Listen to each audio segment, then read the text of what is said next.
The International Christian Embassy Jerusalem is your embassy in the heart of Israel, founded in 1980.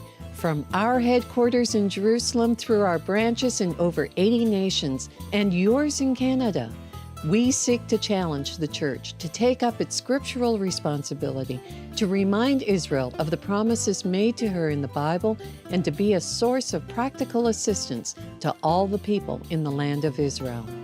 On today's program, a young adults forum discusses the question, is Jerusalem the capital of Israel? Molly's story, a story of faith, rescue, and survival. A visit to an ancient synagogue in Capernaum.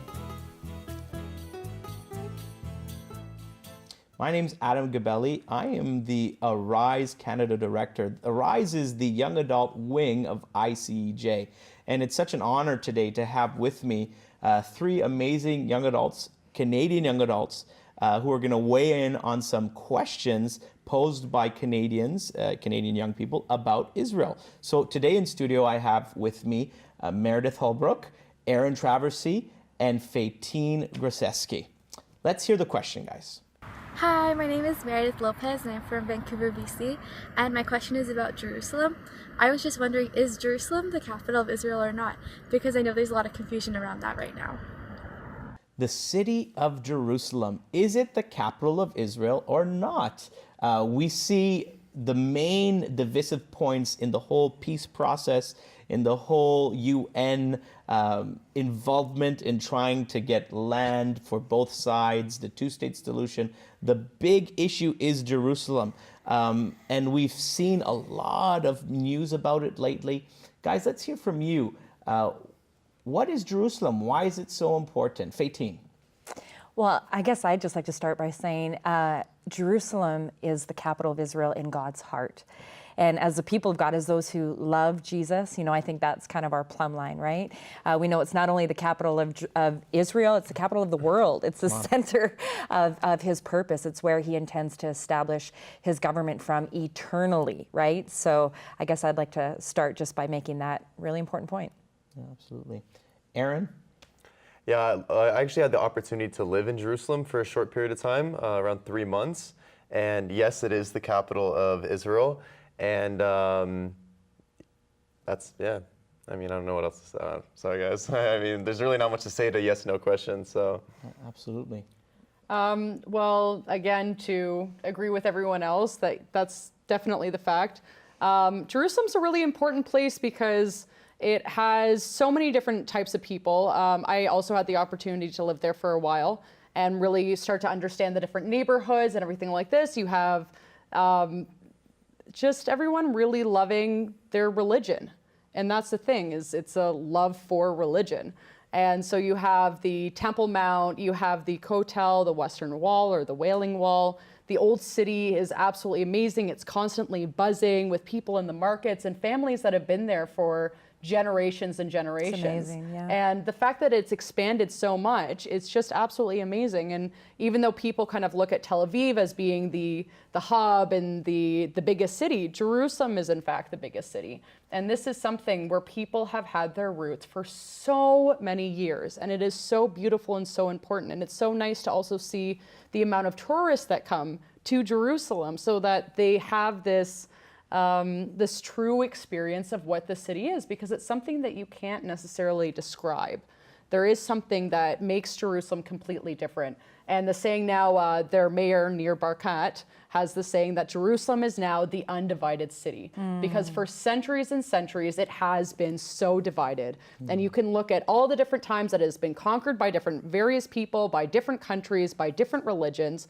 And the fact is that it still is this stronghold on everyone. It is so important, and it is together. This is the undivided city, and it is the capital. Yeah, absolutely. Well, I think most Christians will be familiar with that famous verse that everyone relates to Israel, but it is actually related to Jerusalem. Pray for the peace of Jerusalem.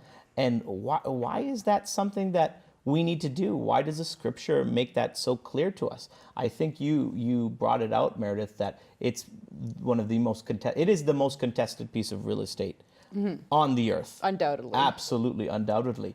But why do we need to pray for Jerusalem? Aaron, you were there. You heard about a lot of the stuff that was going on there. You maybe saw it firsthand. What are some of the reasons why we can pray for Jerusalem? Well, Jerusalem is, like we said, it's an area under much conflict and a lot of debate because of the nature of the origins of it. I think it can be prayed for a lot of reasons because of that fact. Well, absolutely. I think praying for Israel and for Jerusalem is important. Being the center piece of Israel, there's this beautiful mural when you walk down Jaffa Street, and you're walking down into the old city, but then you pass by the city hall in Jerusalem, and there's this mural of this 3-leafed flower, all right? And you have Jerusalem at the center, and then you have Asia, Europe, and Africa. And another thing we mentioned was the amount of people, the different people living in Jerusalem. You have Jews and Arabs, you have Armenians, you have Christians, all living in the same coexistence in this city, which is unlike anywhere in the world. And yes, the tension is there, but never before has it been as united as it's been under Israeli rulership or under Israeli government. We mentioned a little bit about its status in the world and how after the recapture of the city of Jerusalem from the Jordanians and the Israelis in the Six-Day War, that the world's embassies were removed from Jerusalem to Tel Aviv in protest of the Jewish governing of the city. And I think this is a really important point because this is where a lot of the confusion comes in, and I think is where the question comes from, because even on the university campuses, there's a lot of talk about, whether or not nations will have their embassies in Jerusalem or in Tel Aviv when this conversation comes up. And so I think that's a really, really important point. I wanted to say one thing that I've noticed when I've been in Jerusalem, first of all, that people are praying for the peace of Jerusalem, and you can feel it. When you're there, I remember the first time I walked up to the Western Wall, and just the tangible, it was almost like a blanket of peace that you could feel. And, everywhere you looked around you, there would be young adults with automatic weapons. You know what I mean? At any point, craziness could possibly break out. And yet, in the midst of that, there was this tremendous shalom, which actually is the name, Jerusalem, right? This tremendous peace of the Lord that was over the city. And I just, to me, that was a real endorsement. Number one, that people are praying for the peace of Jerusalem, and that prayer works. And so we should do it. And we should always do what the Bible says. But secondly, that the Lord's hand is on this city, I believe, like no other city on the face of the earth. And we know that from Scripture, but I guess I'd just like to say that I've experienced that myself. And sometimes people would say to me, well, aren't you afraid to go to Israel? Aren't you? In all honesty, I have never felt so secure and so peaceful as I have when I've been in Israel. I feel more on alert when I'm in a mall in Canada or even at the Parliament in Canada than I do when I'm at the Western Wall. There is a sense of the Lord's protection in hand as God's people are praying. Absolutely. One of the amazing things talking about embassies in Jerusalem is the fact that one of the only embassies now in Jerusalem is the Christian embassy. You've been there, Meredith.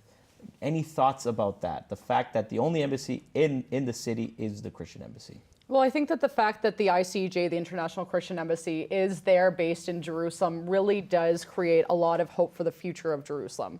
Because automatically you look at the 95 countries that are now being represented in Jerusalem. So it's just, the fact is that even though all these other embassies are now in Tel Aviv and have been for, I guess, 30 some years now, that you can really look and see that they're being represented there. And it is the Christian embassy, but it really shows volumes of the solidarity that has been done in that city. So it really is beautiful. It's a beautiful thing. You see people from all around the world coming together and really wanting to act with ICEJ. And I want to say as well, as somebody who doesn't work for ICEJ, I just want to applaud ICEJ's global leadership on this issue. And I believe that is a stake in the ground. I believe we need to support ICEJ, continue to leverage your ability to keep that embassy not only in Jerusalem, but strong and flourishing. It's an icon.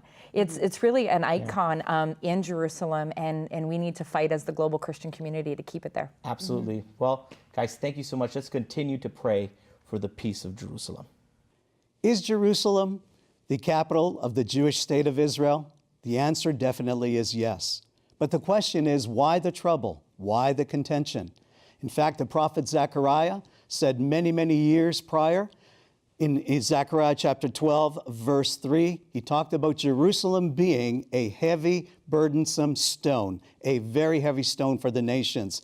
And in fact, the contention, very simply, around the city of Jerusalem is very spiritual, not just political in nature. Jesus said, Jerusalem is the city of the great king. Friends, when Jesus returns, he will not return to Rome, Italy, Paris, France, Washington, D.C. He will return to the city of Jerusalem, and his feet will actually land on the Mount of Olives, and he will walk up into the Temple Mount. The contention over the city is because the promises that God made to Israel have been fulfilled when the Jewish people in 1967 won back the city, reunited it under Jewish sovereignty, and Bible prophecy has been fulfilled. Therefore, pray for the peace of Jerusalem. Up next, Molly's story, a story of faith, rescue, and survival. גדלתי בבית עם 7 אחים ואחיות. אני לא זוכרת שהיה לנו כל כך כסף, אבל אני כן זוכרת שהיינו יחד תמיד, כמשפחה. כשהייתי בת 5 הכל השתנה. המשפחה שלי נקרעה, ההורים שלי התגרשו, שניהם התחתנו מחדש והקימו משפחות אחרות. לא היה מקום לי או לאחים שלי. ההורים שלי זנחו אותנו. האחים שלי פוזרו במשפחות אומנה, גם אני הייתי בהתחלה במשפחה אומנה, ואחר כך העבירו אותי לפנימיה.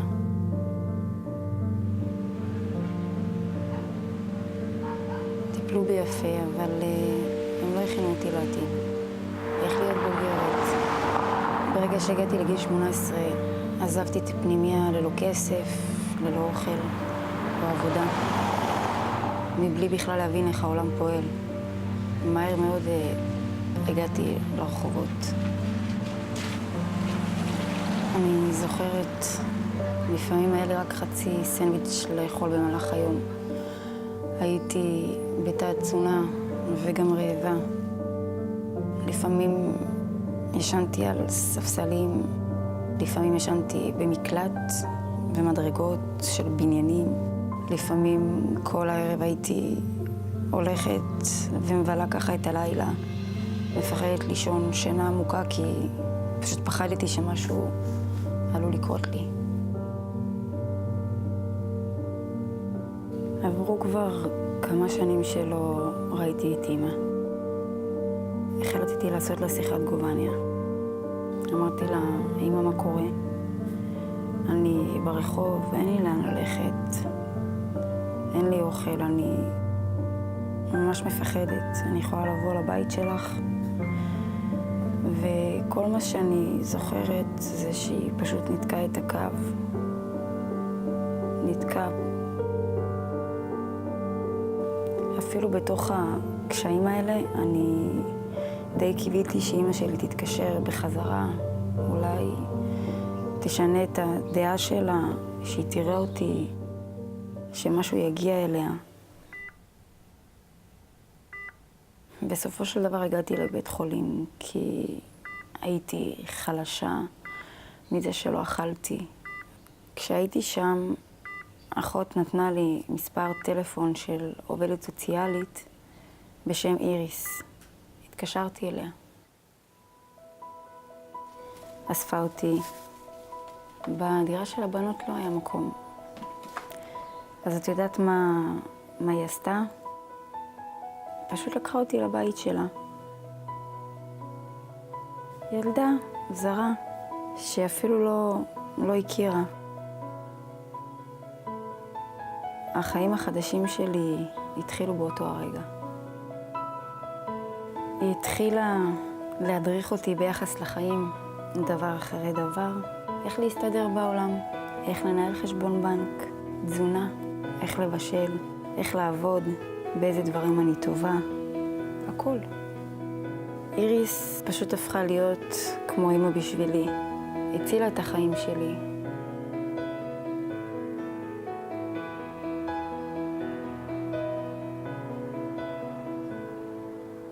היום אני אוהבת לעבוד עם ילדים. אני מרגישה שכשאני עובדת עם ילדים, אני עושה משהו חשוב. זה גם מרפא אותי. יום אחד הייתי רוצה לפתוח עמותה משלי, שתעזור לילדים אחרים שנמצאים באותם המצבים בהם אני הייתי. המלגה שקיבלתי מהשגרירות הנוצרית הוא מזה שהבנתי שאנשים מסביב לעולם מאמינים ותומכים בי. אני יודעת שאשיג את החלום שלי, כי התקווה והאמונה שנשארה בי במהלך הילדות שלי ובזמן בוגרתי ברחובות, עדיין קיימת בי היום.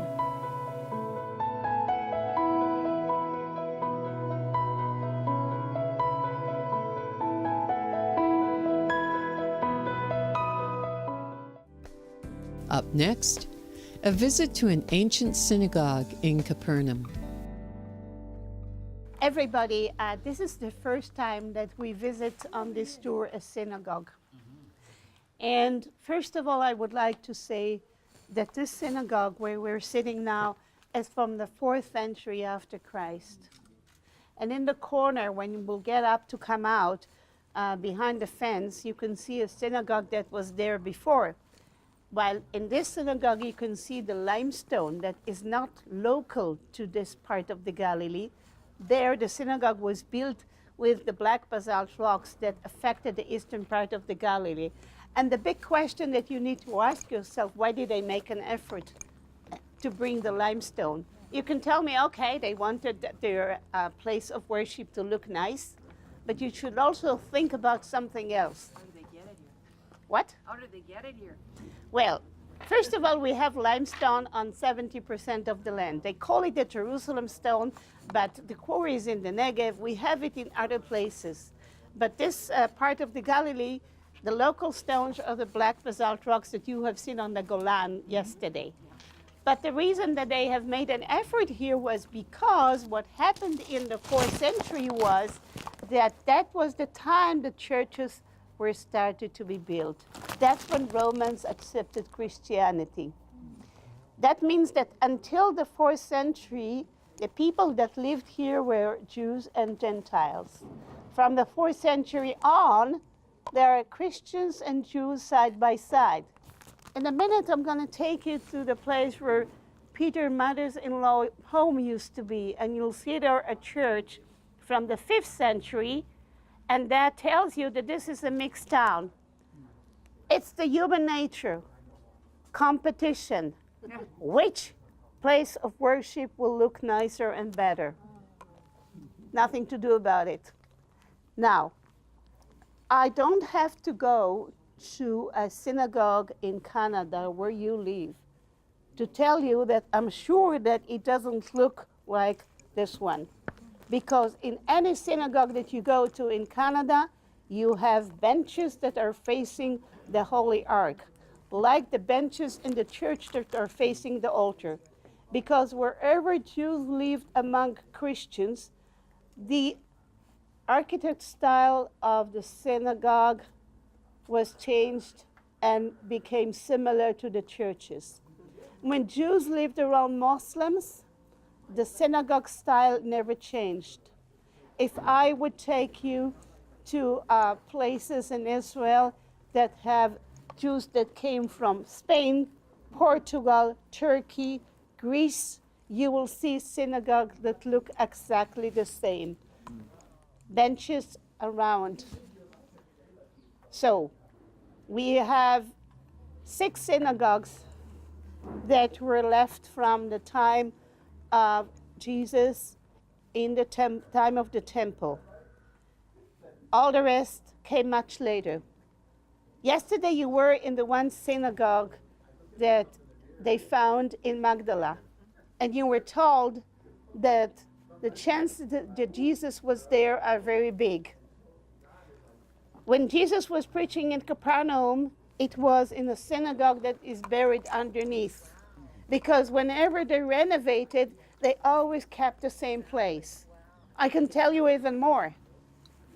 Even when Jews were leaving out and Christians came instead, like in the village of Cana, the church of the miracle of changing the water into wine is now built on top of the synagogue where the wedding took place. I don't look at it as disrespect, because Jews moved out and other people came in, like neighborhoods in your hometowns. I know Toronto, so I know some neighborhoods are changing because certain groups are moving out and other groups of people are moving in. It happens in every town. And people thought that this was the right place to continue building the holy site. I don't look at it as an insult if a church is built on top of a synagogue, if a mosque is built on top of a synagogue, because this was the understanding that this is the right place to build. So here you can see pillars that are holding something. And these pillars in the corners, this one and that one, has a heart shape. See the two cheeks of the heart? Yeah. Because those pillars in the corner needed to hold this line and the other line. And you can also see two inscriptions of donors, because we said how donors like to be remembered, and that's okay. And then we have to understand what people were doing in the synagogue. Now, what were they doing here? What Jesus was doing here? Okay. Let's explain it very clearly. Synagogues in the time of Jesus was what you call in America, in North America, JCC, Jewish Cultural Center. They did not have prayer books. If they prayed, it was from the heart. Jews started praying only in the 2nd century after Christ. That's when they started having prayer books. Why? Because after we lost the temple in year 70 AD, 70 after Christ, we could not sacrifice the daily offerings.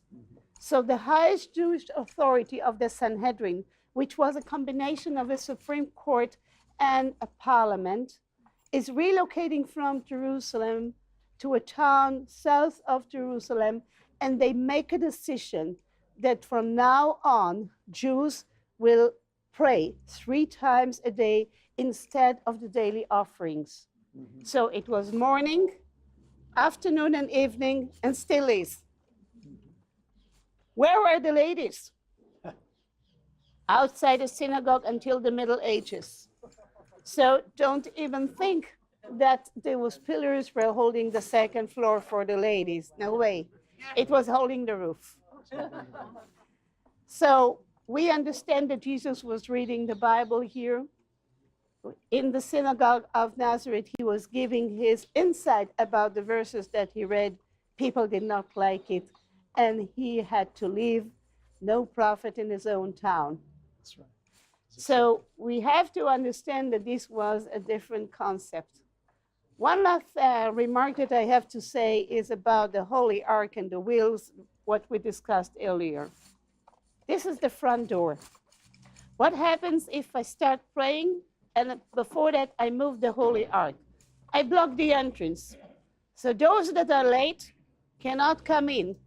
I know in your areas nobody is late. But this was different time, and this is a different place. So the style of the buildings of the synagogue was actually changing over the years. Next, what they did, they added 2 side doors. So if the main one was blocked by the Holy Ark, then there were 2 side doors. But if I'm standing facing Jerusalem like that, I see who is coming late because they're coming in front of my eyes. So the next version added the back door. And I brought you to the back door. Now, we have to also understand that we never called a synagogue in Israel temple. When I grew up, I knew that there was one temple and it was in Jerusalem. But once we lost the temple, when I worked with North American Jews, I listened to them and they call their synagogues temple because the temple was replaced by the synagogue. But we have to make a very clear understanding that by saying temple, it's basically the one temple that we lost in Jerusalem, twice, by the way. Once by the Babylonians and once by the Romans. We conclude our program today with some sights and sounds within Israel.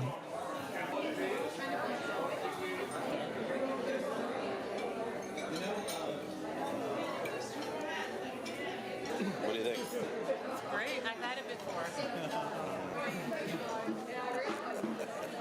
You know, they take the whole fish and they deep fry it. So, yeah. How about the eyes, Tim? Yeah, my mom used to. I got it. And then you get this.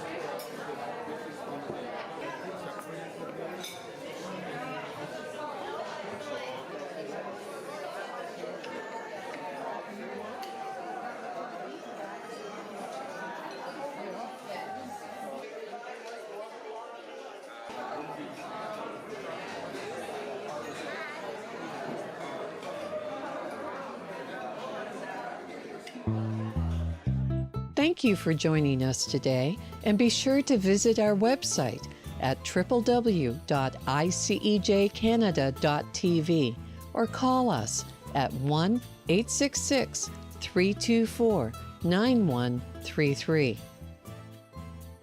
Through your contribution to ICEJ Canada, you can participate by giving to Haifa Home for Holocaust Survivors, Women at Risk, Red Carpet Project, Operation Life Shield Bomb-Proof Shelters, Shoulder to Shoulder Alia Support, Beit Singers Children's Home, Israel in Crisis, ICEJ Communication Media Fund, Christian Friends of Yad Vashem, Magen David Adom Emergency Services, Canada Israel Young Adult Scholarships, Equip and Teach, Beit Rachel Strauss Inclusive Community, Gift Estate Securities Funds.